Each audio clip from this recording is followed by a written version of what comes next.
Every day in Britain, while many go hungry, thousands of tons of good, wholesome food is thrown away. It comes from food manufacturers, supermarkets, restaurants, and ordinary family kitchens. The new food bank scheme in Oxford, run by the charity Replenish, is putting some of that food to good use.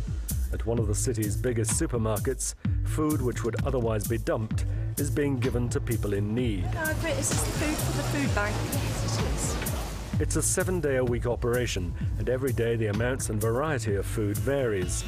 But even at the start of the project, with only one store participating, more than 1,000 meals a week were being provided. For the store manager, who hates the waste, the scheme is common sense.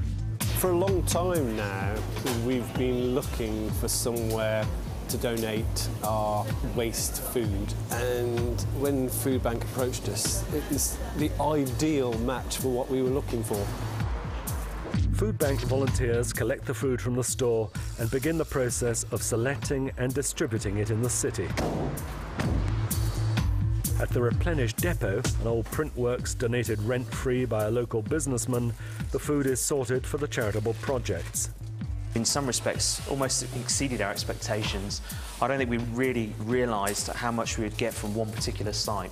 So the view now is to start looking at other Sainsbury's stores, other co-op sites around Oxford, and then start to grow the project more and more.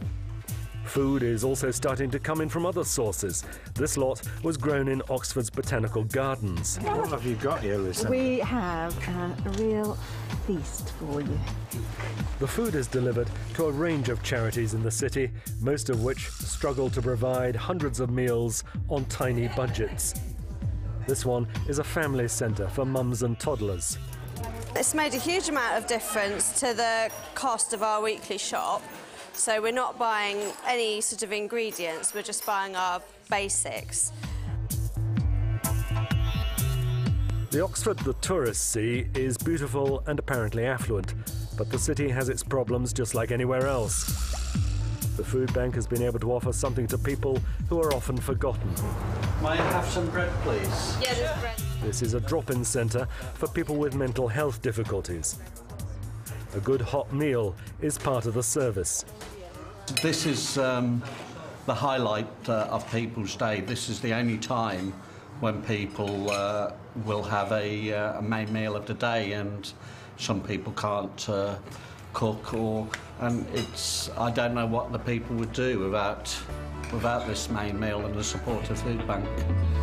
The food bank scheme is in its infancy, relying on a small team of volunteers, but the vision is much bigger.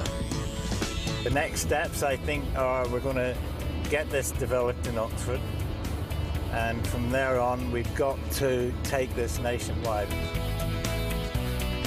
The food bank in Oxford is showing it can make a difference.